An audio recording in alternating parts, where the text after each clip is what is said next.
Hi, I'm Dr. Hackie Reitman. Welcome to another episode of Exploring Different Brains for differentbrains.com. And I have the honor today of having right here in our studio a legend down here in South Florida who does so much for so many, Stacey Hoaglund. And I'm not even going to try to tell you in the introduction how many different things she does. Welcome, Stacey. Thank you. Thank you for having me. Well, now look, let's start by you introducing all the 87 things and entities you're involved with. Take your time and let's start. Well, first and foremost, I'm a mom, so of two amazing young men. And so it was really my younger son who has autism that got me involved with the disability community. So presently, I am an educational advocate with Family Network on Disabilities. I'm the statewide coordinator for Partners in Policymaking, which is an advocacy training program funded by the Florida Developmental Disabilities Council. I'm the editor of a magazine called the Autism Notebook Magazine. That's a free publication that probably about 68 to 75% of our readers are parents, and then the remainder are providers. So we really try to provide something for everyone that's within the autism community. I'm the president-elect for the Autism Society of Florida. I spent quite a few years as the president of the Broward Autism Society, and it's an amazing organization. I wear a couple hats with the Children's Services Council as far as some special needs advisory committees, and I just work very hard at trying to do my best at helping people through the very complicated system and making sure that people, particularly people with autism, get as much as they can out of life. Well, I want to thank you personally because you've done such a terrific job, and I know you're working all the time doing all this stuff. I was going to interrupt you to say, why are you so lazy? I remember when the Children's Services Council first came into being down here, and it was at the time it was considered very political going back, and I think they've done a pretty good job. What kind of report card do you give them? Well, actually, sadly, we just lost Dr. Herm Fishbein, and Dr. Fishbein was hired by the Children's Services Council a little over 10 years ago, I believe, in Broward, and he's really the impetus for change there when it comes to people with disabilities. He created the Special Needs Advisory Coalition. We've changed our names a couple times over the years, and really shed the light on employment opportunities and how to prepare teenagers with developmental disabilities for the world of work. And he kind of sucked me along and pulled me into that. And that committee, even though Herm had left the Children's Services Council, that committee has continued. And what the Children's Services Council provides young people, because it is children, so unfortunately they don't do adult work, which I would love for them to, but they don't, has just grown astronomically. And I think that they have become much more less political and much more grounded in individuals and meeting the individual needs of our community. Well, that's great. And I visited with Herm up at the Unicorn School, which you were one of the co-founders of it. Well, it was interesting because I was on an education committee with the Unicorn Foundation, and somebody said something about they were looking for a project, and we started talking about, well, how about a school? We could really use a school, a program that is enriching, that could really be very strength-based focused, because our public education system in general focuses on your deficits, and there was really nothing out there that looked at where are your skills and abilities. That's where we need to go with our instruction. And so we just started brainstorming it, and somebody said to me, who do you think for headmaster? And I said, Herm Fishbein. It was no doubt in my mind. And then we brought in Herm, and the rest is history. It's just been an amazing road, and continues to get better every year. Very dedicated and persuasive and tough individual. He was good. Yeah, he was great. He got it all done. Well, I was very much affected when I went out to at the World Autism Conference out in Tucson, and I got to present there with Temple Grandin and Round Kaufman and Stephen Shore and all them. real champions who are themselves neurodiverse. One thing that struck me was the importance they all put on, which I made a chapter in my Asper Tools book about harnessing the hyper interests, harnessing them and going with the strengths, as opposed to stop doing that. Right. It's like, let's make this better and stronger while you're strengthening the other parts. Right. In your experience, you found also that to work on the strengths at what we can do to maximize health, happiness, safety, productivity, and independence, whatever chance there is. Right. Well, quality of life is something that everybody wants, no matter if you have a disability or you don't. And if you spend day after day being beaten over the head where your weaknesses are, how would you possibly have a quality of life? So by looking at where a person's strengths are and helping guide them down that path is so much more effective. I met with a family years ago. I remember their daughter was 19, and I met with the mom and the dad and the girl, and she had a cognitive disability, and we were talking about employment. She was 19, so I wanted to talk about, okay, she's still in school, but where are we going? What are we doing? And the dad said to me, oh no, she's not going to work. And I said, why? And he said, because she can't work. And I looked at her there and I said, do you want to work? And she goes, I think so. And so the parents, as lovely as they were, they really felt that there was nothing out there for her. Because that was at a time when we had a special diploma still in the state of Florida. And they just thought she's going to get a special diploma and she'll just be at home. They were an affluent family, so they could have her taken care of, and so that was not a concern. And when I started talking to them about quality of life and how much quality of life we get out of what we do every day, out of our profession, they kind of started to bend a little bit. And I said to the girl, what do you like? What do you like to do? And by the way, what do you like to do is something the parents hardly ever ask. I know. They're usually shocked when I ask them that question. And so she liked clothes. She liked earrings. She liked fashion magazines. And so we were able to get her community-based instruction through the school at a 579, which is a clothing store for young women at the mall. And they hired her. And when I went in there to go shopping one day, she was a greeter, and so she wasn't able to run the cash register, but she was so happy to be there and help people match their clothing that they were purchasing. And the manager said to me that she had no better employee than this young woman. So they won because they got a great employee. She won because she was so happy. She felt fulfilled, and she had a purpose to getting up, and she was making friends and building relationships. Giving people a job or an activity kills 10 birds with one stone. It really does. It does. And I think we've inadvertently discriminated against adults with our focus on the children. Well, the children all grow up. Yeah. Well, you spend a lot more time as an adult than you do as a child. So being able to give the kids what they need as they're coming through those transition years, but with the foresight to know that you're preparing them for a very, a much longer period of time. So the intensity of the instruction when kids get to high school should not be less than what it was when they were getting that early intervention. Because that intervention needs to last them a long time. Where did you grow up? In South Florida, in Hollywood. Right here. And how did you get into all of this? Just my son. Prior to having my children, I actually worked for Broward Schools. And then I thought, I'm going to have my kids. I'm going to stay home. My life is going to be peaceful. I'm just going to travel and enjoy, peace and tranquility. And then so I had my first son, and then I had my second one, who had some developmental lagging early on. And just like many parents, my pediatrician kept saying, he's fine, he's fine. And then one evening, a friend of mine who was a school principal was over for dinner, and I saw her keeping an eye on him. And then she called me the next day, and she said, I don't want you to be mad at me, but, I have kids with autism in my school. And Zachary's showing some of those symptoms. And I said, I know, and I keep questioning it, but the doctor says no.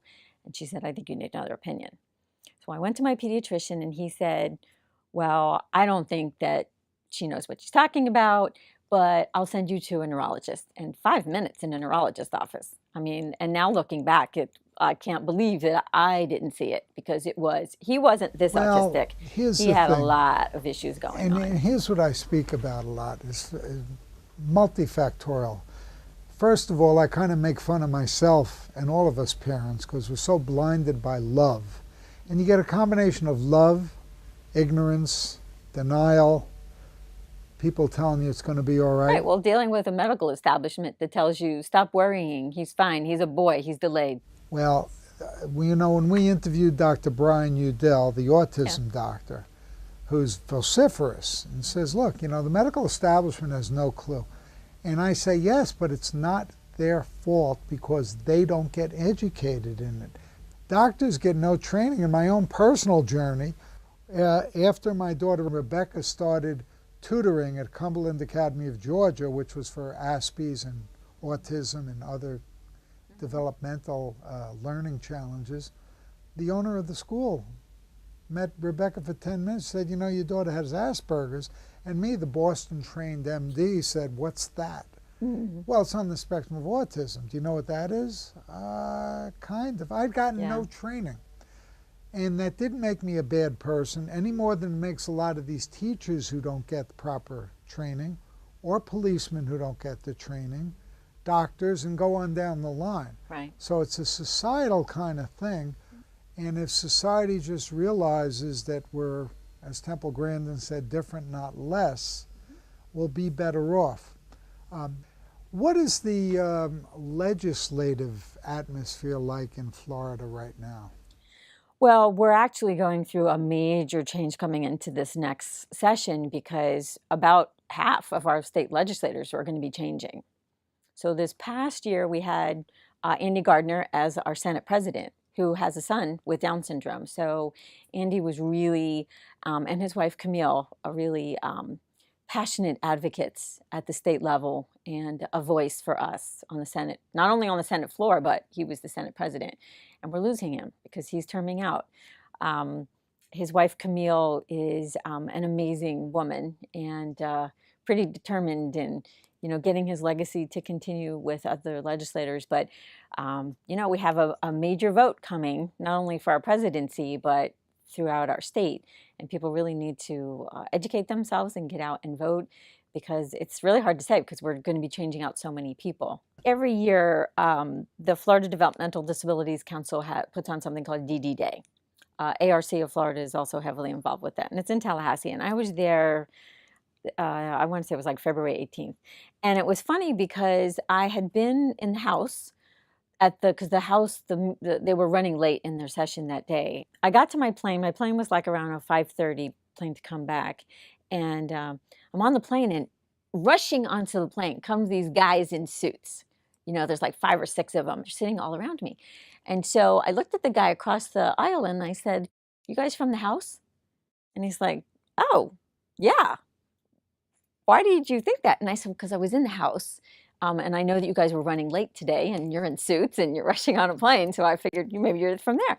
And they were like, "Yeah." And they were both Republicans and Democrats. And so we just got into a conversation about disabilities and children and adults and the needs of the state. And sometimes you got to catch them when they're not wearing their business hat, sitting on a plane for an hour coming home.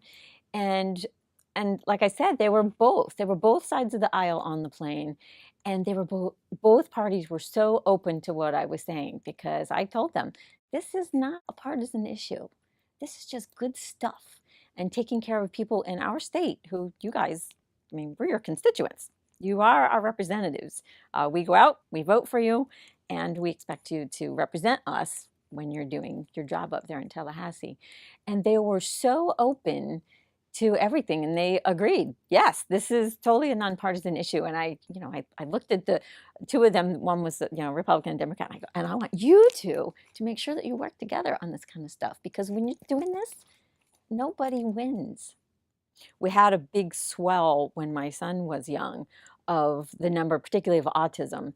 So the adults entering, or the kids who were kids at like 21 18 to 21, 22 years old, there's a big mushroom effect, and they're going to be hitting the adult world, and we're not equipped. So we're seeing some movements, and Andy Gardner was a huge part of that because he really pushed our university system to develop educational programs for people who wouldn't be your typical degree-seeking individual, but learning independent functioning skills and job skills, and with an inclusionary spin, not sheltered workshops and separate training facilities and things like that.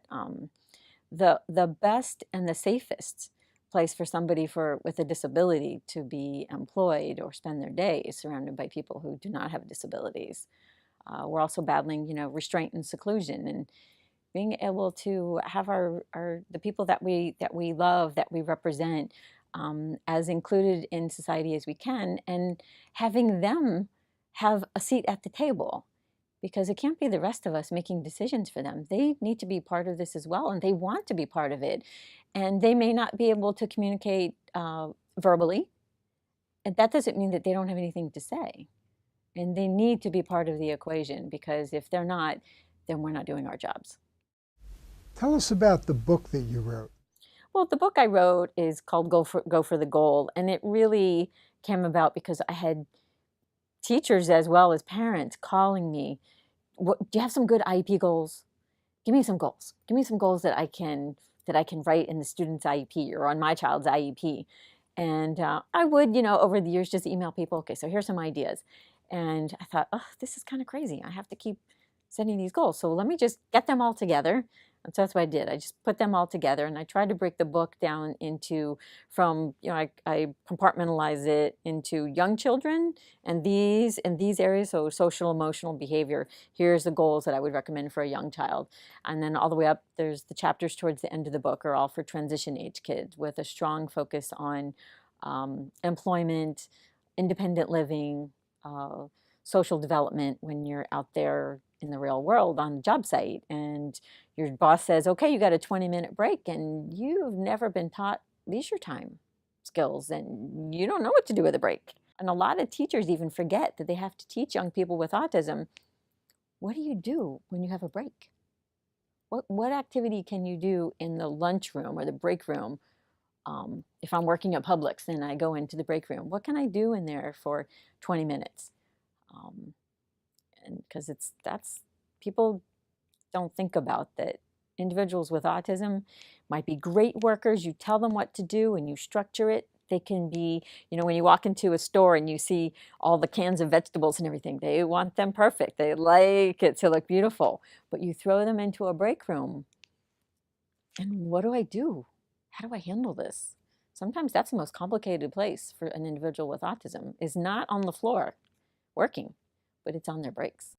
Tell us how our audience who would like to get in touch with you, tell us the various ways, because you're wearing so many different hats, where they might be able to find you. Well, social media has really made access to people so much easier. So you can literally go onto Facebook and throw my name in there, and you'll kind of find I have a couple different pages on Facebook.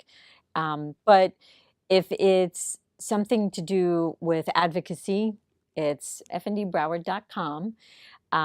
What does that stand for? Family Network on Disabilities. Okay. And then there's for the Partners in Policymaking, which is the statewide program, that is fddc.org. And there's a link there for Partners in Policymaking. For the Autism Notebook, which is the magazine that I publish, and it's free. So anybody, if you just search for that on Facebook, the Autism Notebook, you can, right there, you can get the links to all of our publications through the Facebook page. And the beauty in that is, since we've had writers from 5 different continents, literally we're everywhere, because people from the different countries around the world who have written for us, they share it with their people. And so it's fabulous. And everything about the magazine is positive. It's like my shining light in my day, because we really just strive to help people have an easier go at things, so that at the end of the article, I always stress to the writers when they say, what do you want me to write? What do you want out of the article? And I always tell them, I want the person who reads it to come out at the end of it with new ideas of how to make the individual, either themselves or the individual that they're working with autism, make their life be better or easier or more productive or more positive. And so the magazine is awesome. So we've been speaking with Stacey Hoaglund today. And Stacey, I want to thank you for taking the time to come down. You're a fierce mom, advocate, activist, and you're helping so many other people with all of the different entities you just discussed. And keep up the good work. It's been a pleasure to have you here. Well, thank you so much for having me. I really appreciate it.